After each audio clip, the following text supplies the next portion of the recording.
ഓം അമൃതേശ്വര്യൈ നമ. ഏറെക്കാലം സാധന ചെയ്ത അമ്മയുടെ ഒരു വിദേശ ഭക്തത.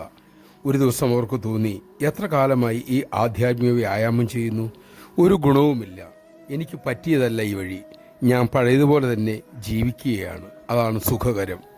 അവർ TV ഓൺ ചെയ്തു. കിടക്കയിൽ കിടന്നുകൊണ്ട് ചോക്ലേറ്റ് നുണഞ്ഞുകൊണ്ട് സിനിമ കാണാൻ തുടങ്ങി. ആദ്യത്തെ രംഗം ഒരു ശവമടക്ക രംഗമായിരുന്നു.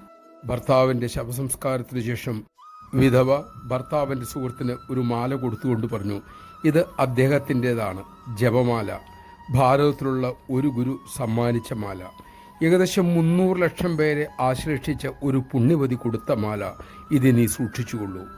ആ രംഗം കണ്ട് അവർ തരിച്ചുപോയി. തൻ്റെ ഭ്രാന്തമായ തീരുമാനം തെറ്റാണെന്ന് തിരിച്ചറിഞ്ഞു. അമ്മ തനിക്കായി കാത്തിരിക്കുകയാണെന്ന് ബോധ്യപ്പെട്ടു. നമഃ ശിവായ. കാലിടറുമ്പോഴൊക്കെ പരിണാമ ഈ വഴി കാണിക്കുന്നുണ്ട്. അത് തിരിച്ചറിയാനും അനുസരിക്കുവാനുള്ള വിവേകമാണ് നമുക്ക് വേണ്ടത്.